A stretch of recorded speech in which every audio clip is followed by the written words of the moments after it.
So I guess first things first is, as in any class, you always start with the lecture notes because that's what you're going to be tested on. That's going to form the basic principle on which the basic principles that you should know for the finals, and that's what the teachers are going to kind of use.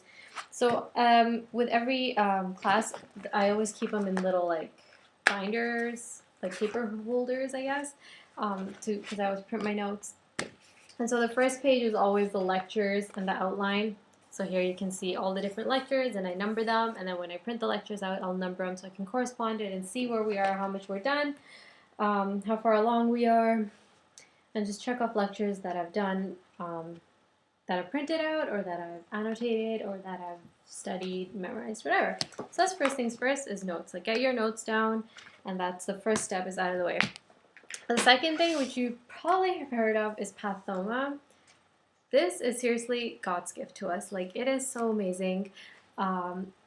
There's so many things in pathology that the lecturers just are not able to cover. Like lymphomas, one lecture is not going to cover everything there is to lymphoma. One lecture on all the anemias is not going to cover everything there is to anemia. Especially not to mention like all the high yield questions and things like that. So pathoma, just Google it. You can see it's a subscription for videos, and you get a book with it too. And the things, I paid $100, but I think you can get it for less. If you have like discounts with your school and things like that, so just look into it. So handy.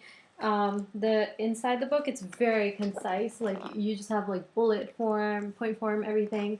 So it's very great for revision, and you could just easily follow along with this and the online lectures, which are amazing. Like they make complex topics super easy to understand.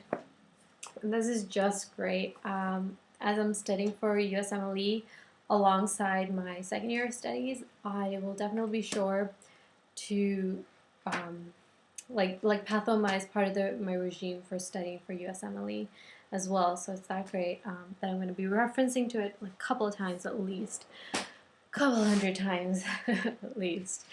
And then the last thing, I'm sure you've heard of this book, Robbins Pathology. There's big robins and small robins. I know my roommate has the big robins, and I just cannot be bothered. It's so daunting. I don't even want to open it. She only uses the big robins, so I mean, depends on what your study skill is. If you can read a lot and you're good with a lot of information, great. For me, by the end of the chapter, I don't even remember half the things I've read. So for me, that's not too productive. I need just the high yield.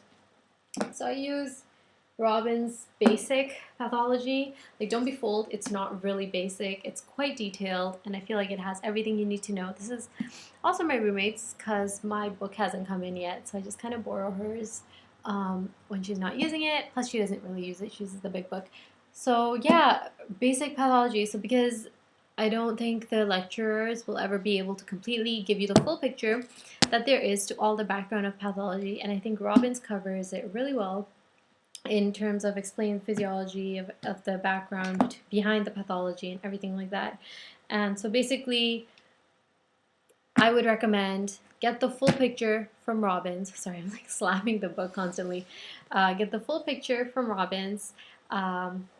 Look at your lecture notes to see what is going to be tested, studying what would be high yield, and then go to pathoma to get a better understanding of what you want to learn and to know what is, again, high yield, not only for classes, but also for boards like USMLE.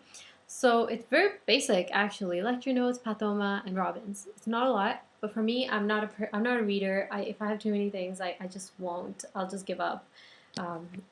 Maybe not give up, but I probably will not be likely to approach the books if they're really big or if there's too many.